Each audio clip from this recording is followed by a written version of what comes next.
Hi, Miro. Hi, Christoph. Sorry I'm late. Yeah, I was wondering, where are you now? Oh, sorry. I recently moved to Canada. And what are you doing there? Oh, sorry, I didn't mention. I found a new job, and hopefully I will start soon at the University of Manitoba. Why do you always say sorry? Sorry, I'm trying to integrate here. Canadians are very, very polite. But Miro, you're Dutch, I'm German. We are the opposite of polite. I'm sorry, I know I'm not playing along with my stereotype, but surely there's not such thing as being too polite, right? Better safe than sorry is a thing for a reason. We just say sorry a lot. But what does it do and why does it work? What is it good for? Honestly, I'm not entirely sure, but I may know someone who has an answer there. And who would that be? Derek. He is a researcher who looks into the function of politeness and impoliteness in human interaction. And does that also apply to robots? I don't know, but I do know someone who is looking at impoliteness in robots too. Have you ever been impolite to a robot? I yell at my Roomba from time to time. Sorry. You said sorry again. Just trying to be a good citizen. Well, good luck with that. This is the Human Robot Interaction Podcast. I am your host, Christoph Bartmek.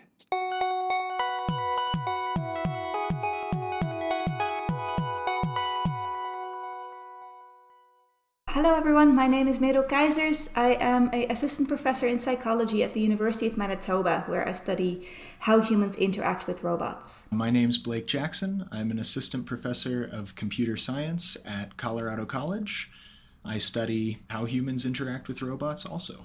My work has dealt with purposeful impoliteness, looking at the effects of impolite robot utterances in the context of command rejections. My name is Derek Bousfield. I'm a linguist by trade and training, and my particular areas of specialism have been in linguistic politeness, more specifically in linguistic impoliteness. That is kind of being rude or aggressive and the triggers for that and how it can be managed. Thank you so much for joining us today, Derek. I know there is no agreement on what is impolite behavior, but would you mind giving us your interpretation, short explanation of what is impolite? Sure. Yeah, absolutely. You're quite right. As in any academic area, if you put 10 academics together and ask them to give you a definition on a particular term, you're going to get at least 20 separate definitions. For me, impoliteness is very much the broad opposite of linguistic politeness. And linguistic politeness is the use of language resources that are available to us in our first language or in the language in which we're otherwise fluent in order to create a harmonious social setting so that communication can move smoothly. Impoliteness is the opposite of that. So where politeness makes possible communication between potentially aggressive parties, impoliteness exacerbates the threat or the linguistic or social and occasionally physical, but mostly social aggression between two or more parties. And it's instrumental. Yes, it can be a representation of somebody losing control of their emotions, being exceptionally upset, and sometimes people say things in the heat of the moment. But in the settings where I've looked at it, impoliteness is the use of linguistic resources that are available to us in order to offend, upset, or otherwise what's called damage or threaten the face of your interactant for particular purposes. I guess I need to explain what face is. Every culture has a concept of face, even if they don't call it face. But a face is your feeling of self-worth in society, which is on loan to you by society based on who you are in society. So along various psychological and sociological factors like age, gender, religion, occupation, career, all of these things generate for you face or feelings of self-worth. Interaction is all about face. There can be no interaction without face being an issue.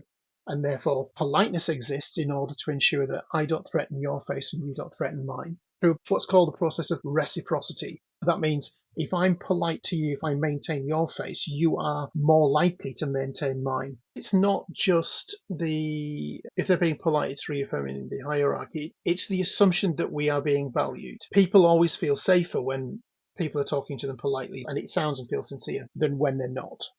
Politeness, because it's socially expected, it tends to be the unmarked norm.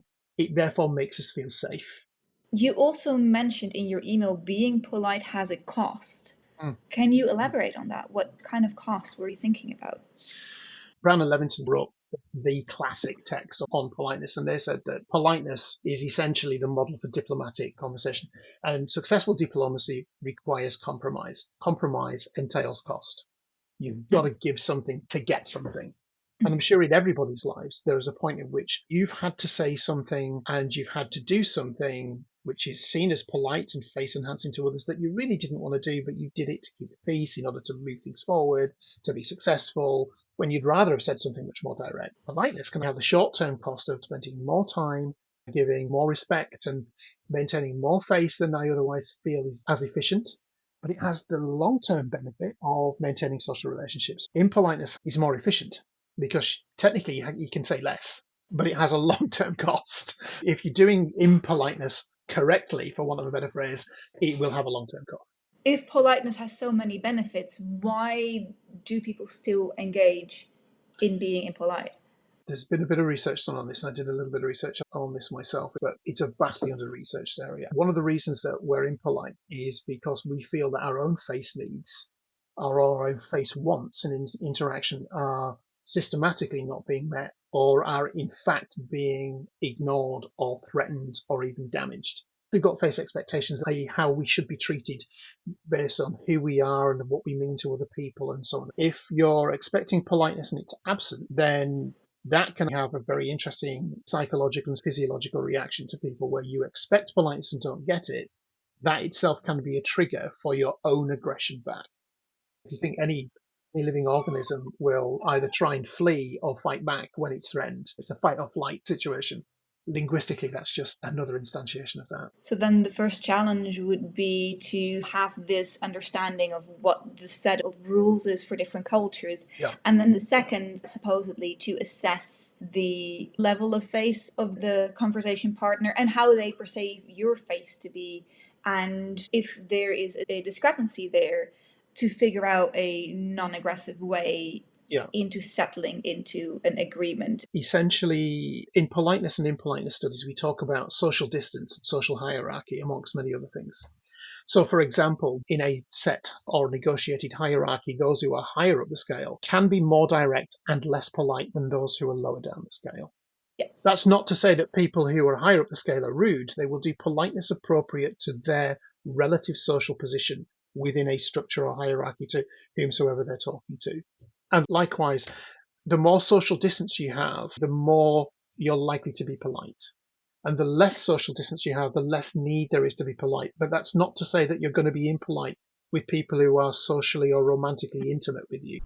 But politeness sometimes also can obscure the message, right? I read a study the other day about a robot that was giving people health advice. It would take measures about their stress and then basically give them feedback on how they were doing, whether they should talk to someone else about everything.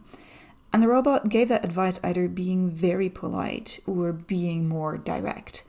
And unsurprisingly, people thought the polite robot was very polite, very nice, very careful, but they were more likely to take the advice of the robot that was to the point, and they were more likely to show an intent of actually changing their behavior if the robot was less polite. So Blake, you actually know a lot more about this. You're looking into impolite and polite robots and communication. What are your thoughts?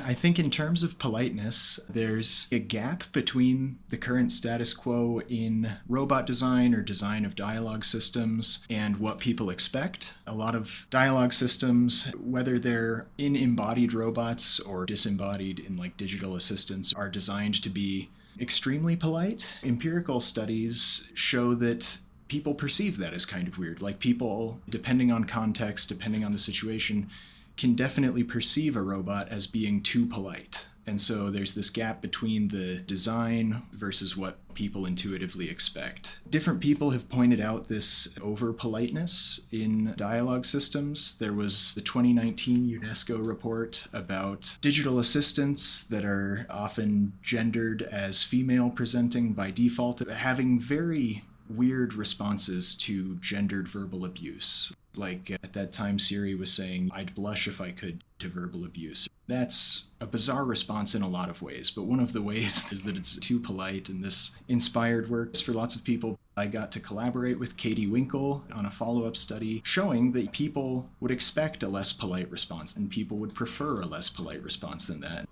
So my PhD focused on robot bullying, and basically if you put a robot pretty much anywhere in the world, Japan, South Korea, Sweden, the US, and you leave it alone, then people will walk up to it and abuse it. Not everyone, but it's a consistent minority that will slap the robot, they will push it, they'll yell abuse at it, and this is often unprovoked by the robot, which is strange and also rather problematic, as the reason of the robot being in that public space in the first place is for engineers to run some tests on localization or pathfinding, and you can't do that if people won't leave your robot alone, right? I thought what was really cool is that one of the labs in Kyoto is trying to reverse engineer a solution for this problem by basically first looking at what happens when humans try to avoid talking to other people.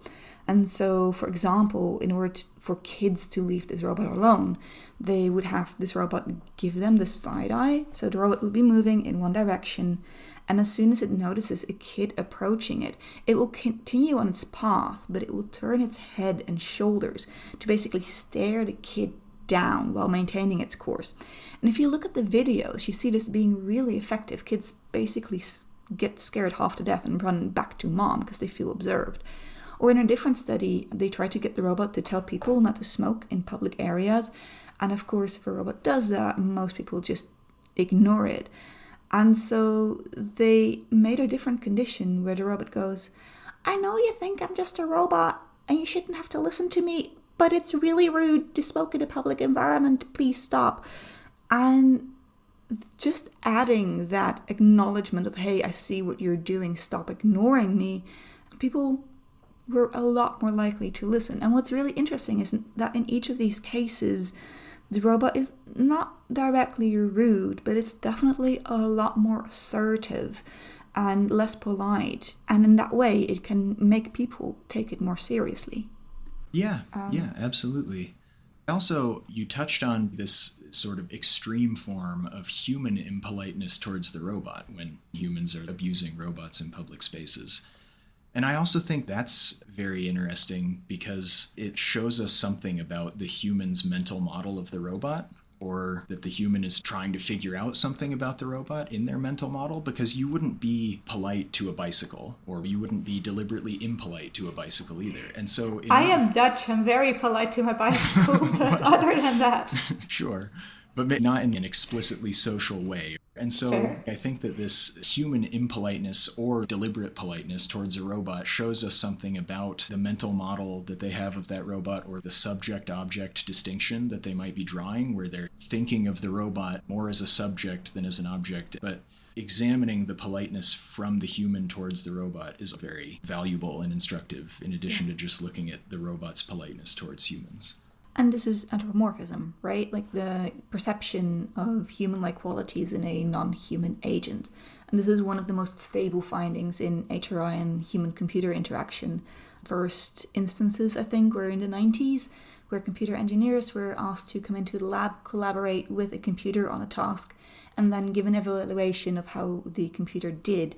And they did this either on paper and pencil, or using a form that was on the same computer as that they just collaborated with.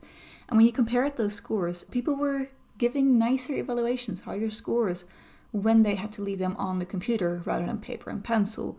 In the same way that if I have to tell a student how they did on a presentation, I'll be nicer if I tell them to their face than if I get to write it down, because I don't have to look into their sad puppy eyes to list all the things that they should improve. Interestingly, this is completely automatic and outside of our awareness, at least in part, because when these engineers were told later on about the findings, they categorically denied having ever done such a thing, because they're computer engineers. They know the computer doesn't have feelings. They know that they're not trying to spare anything, because there's not something to spare, and yet they all did. It's just a really, really strong basic human tendency. And one of the things that triggers it is when a computer or an animal or a robot is acting unexpectedly, because that's when we start attributing mind, right? Like, that's where we start hypothesizing on what the reasons were behind it. And so politeness is the following of a pattern. It is predictability. It is, I know what you're going to do next because that's what the norms prescribe you to do. And being impolite, breaking those norms, would therefore add unpredictability, maybe make people more likely to perceive a mind. But I'm not sure if it's always good.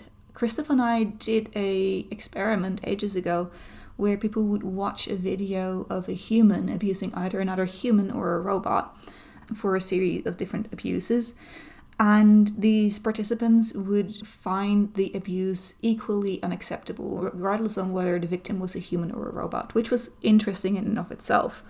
But then at the end of the video, after sustained abuse, the victim would stand up against the abuser and push them out of the way, take over the scene, and act really quite aggressively to get out of the cycle. And people watching this video with the human victim, well, it was not like they thought the fighting back was morally just, but they were rather forgiving. They were like, this is not great, but it is okay. Whereas we got a really strong negative response if the previous victim had been a robot. People were not okay at all when the robot would start fighting back against its abuser. And this was really quite interesting. Derek, I was wondering what your thoughts are on this, as you are our politeness and roles of politeness in interaction specialist. I'm assuming the reason we're okay with a human doing it because we know what the limits of human aggression tend to be based on the level of provocation that they've actually had. But we've got no experience, an autonomous, potentially free-thinking robot, what its limits are to the level of aggression they've got. We have zero experience of what, in basically AI or robot that chooses to get aggressive would do. I mean, if you irritate a human long enough, everybody has a line and they will respond, and it can be aggressive.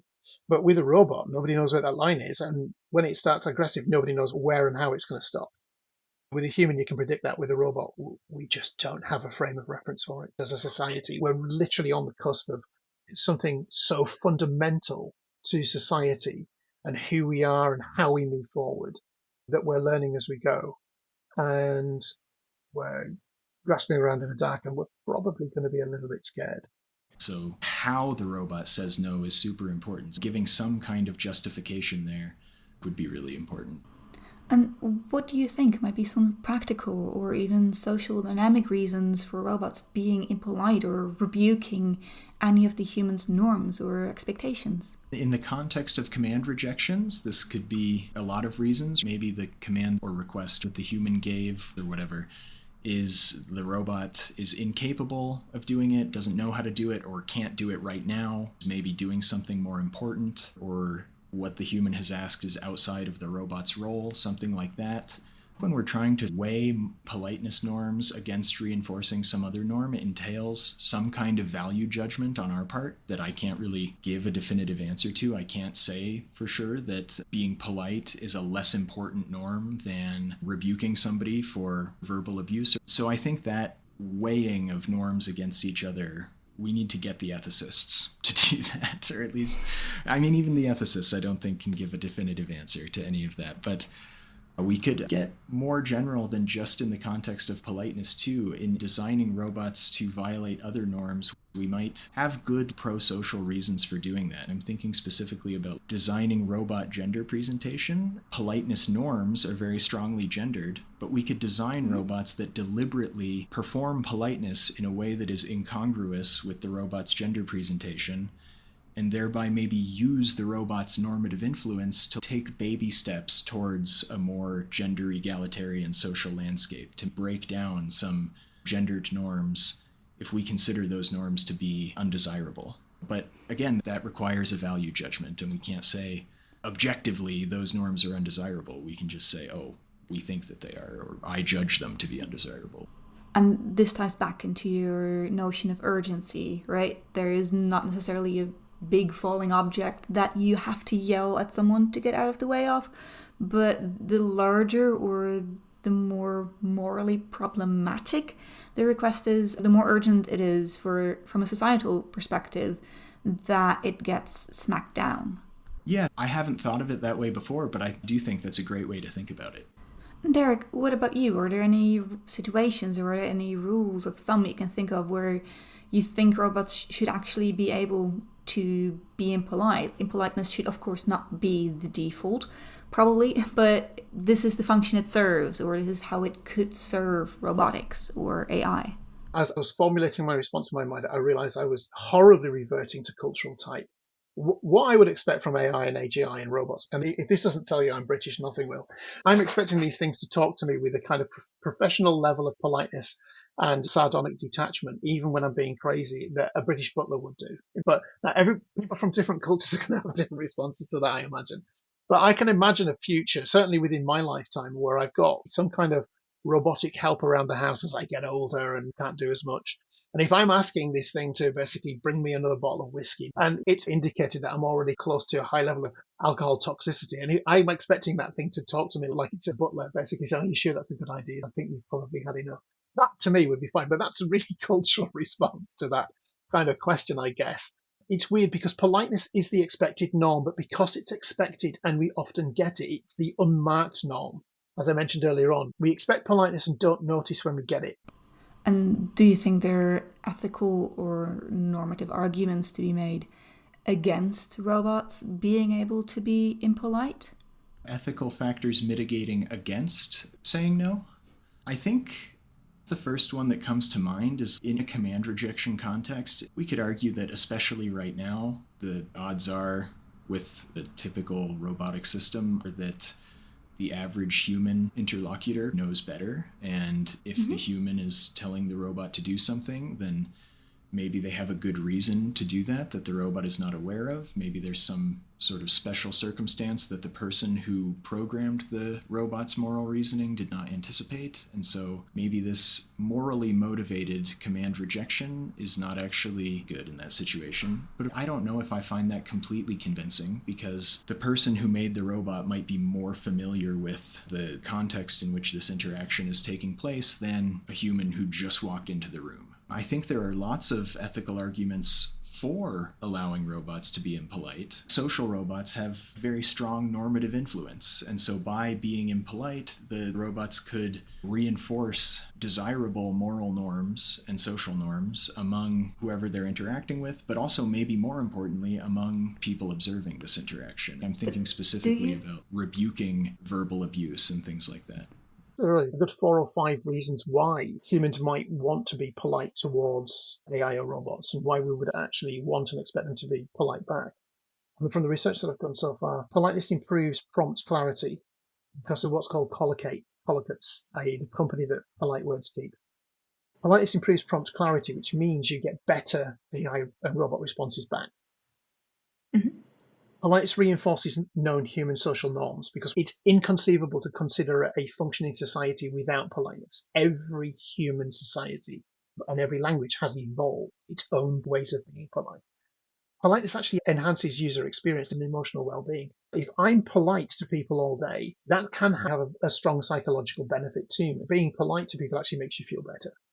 Politeness seems to reduce bias and errors both in prompt and AI responses. And politeness prepares us for a future of AI or even AGI and human dynamics.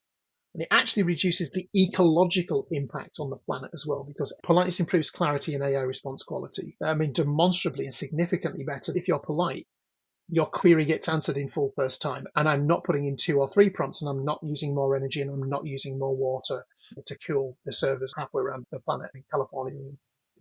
Because polite is a social norm, AI recognizes that, and it doesn't recognize the aggression and the impoliteness as well, so it can't predict what's the appropriate response as well. It's not the pleases and the thank yous and the could yous and this, that, and the other themselves. It's the fact that when we use those, we tend to be more clear, structured, and explicit in how we're explaining how we want to do things.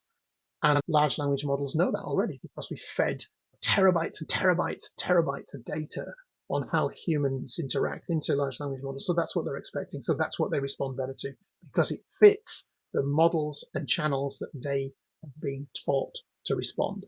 But the impolite stuff, the rude stuff, because it's marked and it's socially not acceptable, it's psychologically damaging, sociologically disruptive, we tend not to have as much of that information and data. We tend not to use that in human-to-human interaction.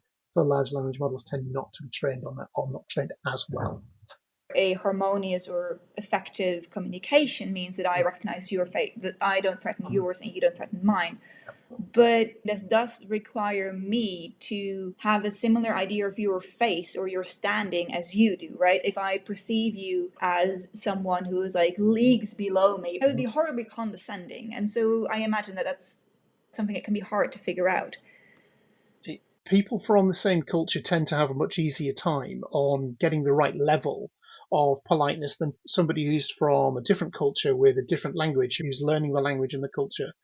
Every culture and every language has politeness, they just do them in different ways. Learning what they are can be quite challenging, which means that's quite challenging for large language models to learn what is appropriate politeness, even within a single language. I mean, even for me, politeness in the north of England, where I'm from, is different from politeness in the south of England.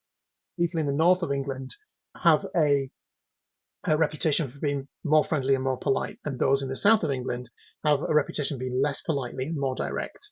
And that's just within England. When you start looking at across the Atlantic, where Americans have a reputation for being direct, whereas British people have a reputation for being annoyingly indirect. And then even when you're looking at Australian politeness, New Zealand politeness, and Canadian politeness, all of these different areas have their own kind of politeness markers, even within what appear to be the same language but different variants.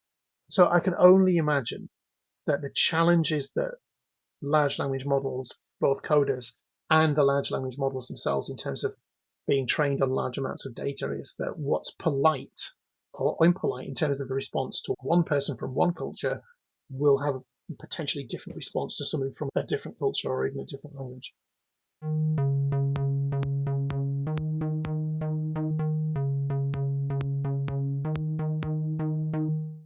Well, this seems like an excellent question for a computer engineer. Blake, do you think that this over-politeness in agents may be simply because that's easier to code?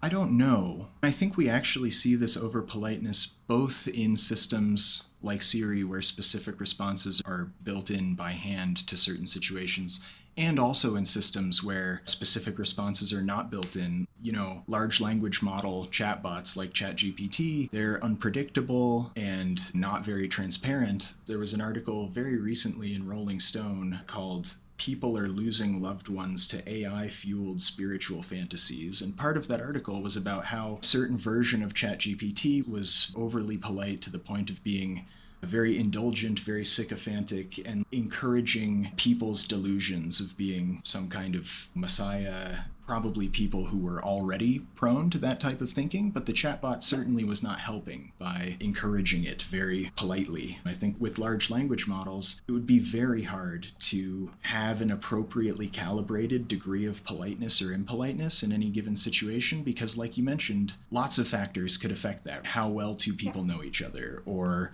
what they're doing, right? Are they in a dialogue that is very time sensitive and maybe very important, or are they talking about something that's less important and less time sensitive? Some of my work has dealt with politeness in the context of norm violations.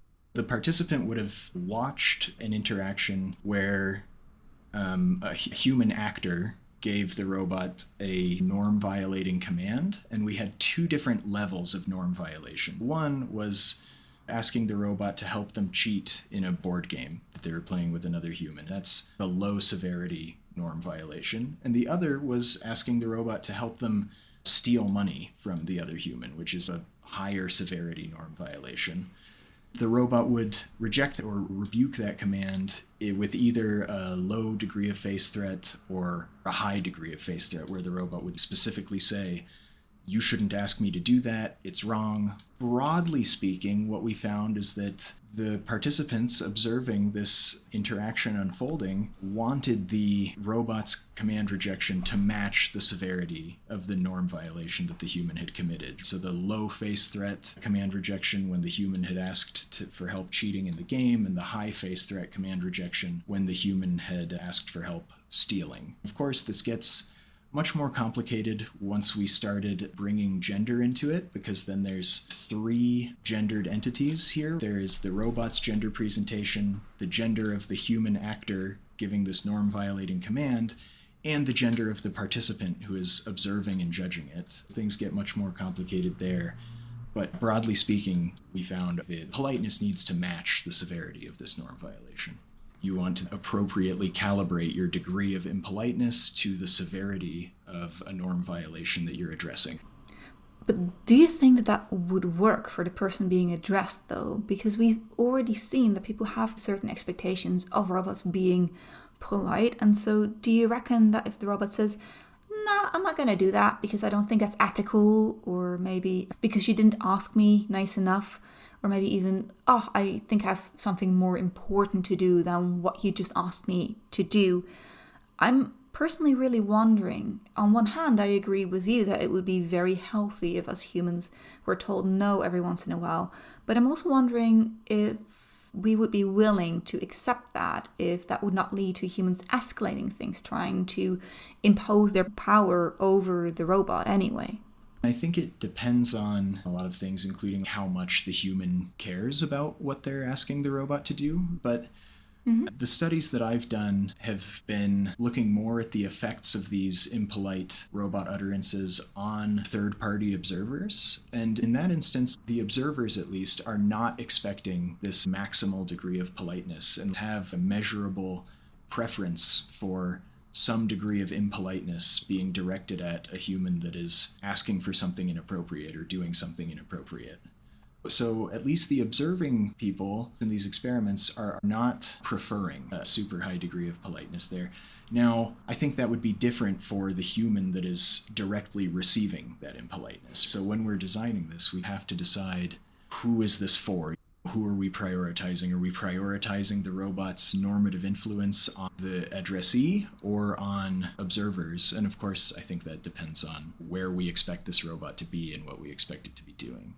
Most humans are likely going to think of themselves as superior to AI and AGI, which could be why people are thinking you shouldn't be mistreating robots, but hey, it's just not acceptable for those robots to fight back. I guess it's the same where if your dog snaps at you, you're more likely to say harsh words to the dog than you are if your young child turns around and slaps you. If your young child turns around and slaps you, you might go, "Oh, hey, what was that about?"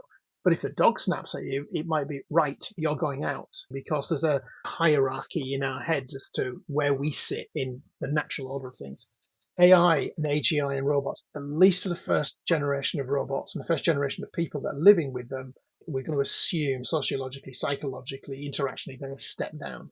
So you're going to expect politeness. Where you don't get politeness back from a robot, I don't think that people are going to overthink this. I think they're just going to be shocked that their robot is talking back to them in a way that they see is not respectful of their hierarchical position in society vis-a-vis the robots themselves. And if it continues, they're likely going to be calling tech support to wonder what's wrong with my robot. That's how I would respond to that. But the interesting thing is, if you get robots and AI which are consistently being rude back to us, then we've got to look at ourselves in the same way that if you've got a child that's maladjusted and grows up to not be a very nice person, I think parents and caregivers probably need to take a good long look in the mirror as to why their child is like that. It's sort of like that with large language models and AI and AGI as we move forward into that. The reason being is they're just mimicking humans. They are learning from human interaction, and they will reflect back and replicate back to us what they think is an appropriate response given the prompt they're actually given. And if they're being impolite back, we probably need to think very carefully about how we're coding these things and what we're feeding them. So way back before the LLMs became a thing, I asked someone who had created a chatbot, which basically indeed just mirrored back, right? Through interactions with humans, it learned that if the chatbot said, "How are you doing?" the response often was, "I'm good, how are you?" And so it would save that response so that if a human asked it. But that also led to really fun situations where the chatbot at random would be really rude. If it was filtered on all kinds of swear words and like the most rude things, but it would sometimes insist that it was a human, that the human user was a robot. And people were surprisingly reactive to that. They were quite okay with telling the chatbot what to do, but as soon as it started pushing that back, Mm, mirroring that back onto them, they were not okay mm, with it. At the same time, if we look at sci-fi and robots in popular media, we do see a thing for sassy robots, mm. robots that talk back a little bit. Yeah, yeah. So Marvin from The Hitchhiker's Guide perfect. and Yeah. I forget her name, Portal. So we seem to have this odd fascination where we expect them to be really polite, but also, at least maybe in the safety of fiction, we like to play around Mm. with that being challenged, whether we can Well, deal with that in real life. when you were talking, I was thinking K2SO from the Star Wars milieu, kind of Rogue One, where he's been reprogrammed and now he's incredibly sarcastic and very sassy. By the other end of the scale, incidentally played by the same actor, Sonny in the 2005 film I, Robot, he and all Mhm. the other robots are scrupulously polite, even when challenged and threatened in a way which would indicate that a human wouldn't be. They're always Yeah. scrupulously polite. So it's weird that our expectations are somewhere in between. But I guess that the reason that K2SO is humorous is precisely because he's acting in a way that we don't expect of Yeah. artificial intelligence. There's been some research on this as well. One of my PhD students back in 2004 wrote a thesis on this. Impoliteness is entertaining, even though Mm. it can actually be really upsetting. People love nothing better than to actually witness somebody else being impolite to somebody else. It's this almost like a gladiatorial effect. You wouldn't want to be a gladiator yourself in the old Roman amphitheatre.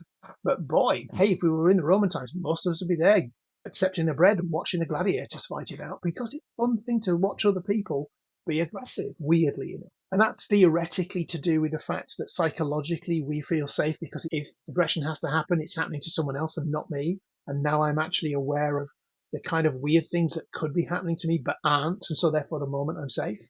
The beauty of literature is we often say, oh, it's there to comment on the human condition, what it means to be human.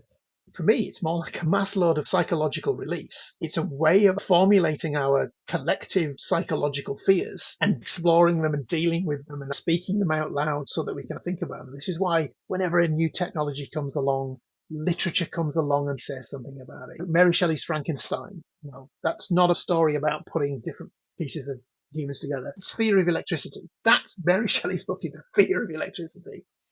iRobot is a fear of what AI is going to be. And in fact, the main protagonist in that, played by Will Smith, he can't get his head out of the 20th century, even though it's supposed to be in the late 21st century. And he's constantly suspicious of robots and everybody else thinks he's mad until finally he's proven that the hero of the story is right, which therefore just validates our fears of AI. So as much as I love that film, it's not a really good one for our relationships with AI moving forward.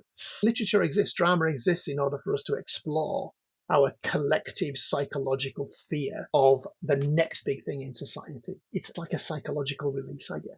Trying to tie this all together, we are currently at a point where humans are not quite sure what to expect from robots and AI, and so they should be polite to a fault in order to give us that sense of safety. If they're going to be sassy, they should be sassy to my neighbor so I can stand and watch in Schadenfreude. But as we continue our interactions with them, first of all, what might happen is that we get a better idea of how robots work, how AI works. We might get a stronger social agent, reducing the unpredictableness or the increasing the trust in that sense, Yeah, which would give them also more freedom to be impolite.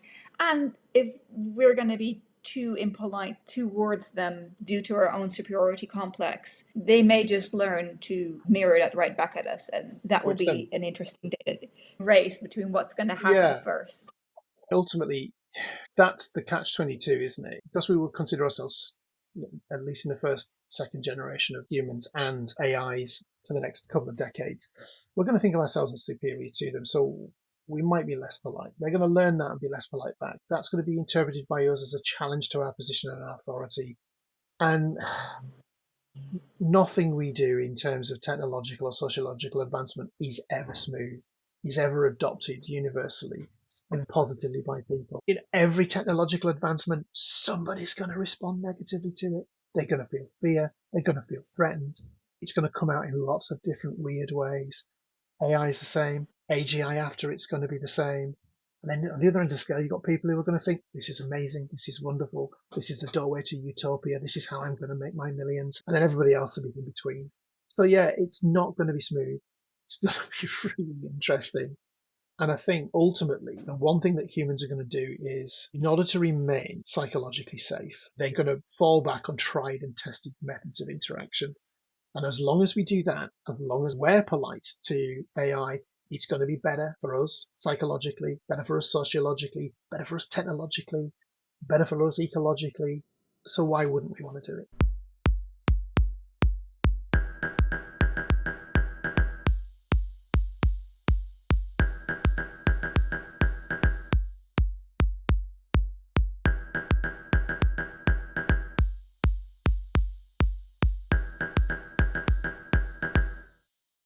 So, Morel, what do we learn from all of this? Should robots be polite or impolite? I think that the conclusion here would be that only politeness doesn't work. Even for humans, we sometimes expect a little bit more politeness or a little bit less politeness. Only impoliteness clearly also doesn't work, because no one likes someone that just yells in your face. It appears to be a balance that robots maybe cannot quite find yet. For finding their place, robots need to have a self, they need to have a status in the game. If you're not concerned about your standing in the hierarchy, then complying to the rules of using politeness to negotiate your standing doesn't make any sense. So robots have no self, so why should we even bother about politeness? You're right. Robots don't have a face that would be threatened, I don't think. At least not in the current way they're being programmed. But we use politeness not just to protect our own face, but also to protect the bigger thing, right? Like society, for example. What do we consider acceptable and not acceptable? And based on what Blake said, we do expect robots to, even if they don't understand or are not in that sense part of society, to help protect those rules of society. So that if I start screaming at you, we would expect a bystander to be like, hey, calm down. And maybe also if a bystander is a robot, even though that robot itself or the human bystander itself is not involved. So the idea is that we cannot escape people anthropomorphizing robots, and even if we design them to be human-like and we don't design them to be polite or impolite, people will perceive them as such, and therefore there's no escape, and therefore we better actively manage it. Is that the strategy? At least so far. Most anthropomorphism is one of the most stable things we have found. Then again, maybe in the future we will have robots as their own separate category. Okay. So will there be a robotic politeness? Maybe we will be the ones who are impolite because we keep stalling and embellishing what we want with a million little words and wasting everyone's time. So will robots become like the Canadians and say sorry all the time? I very much hope not. But it would be very polite. Well, it's definitely more fun to interact with polite people than impolite people. Or maybe at some point we have to look at humor, because that's the place where impoliteness is necessary. The few robots that I've seen that try to be humorous were terrifying. So maybe someone else is better suited for humor.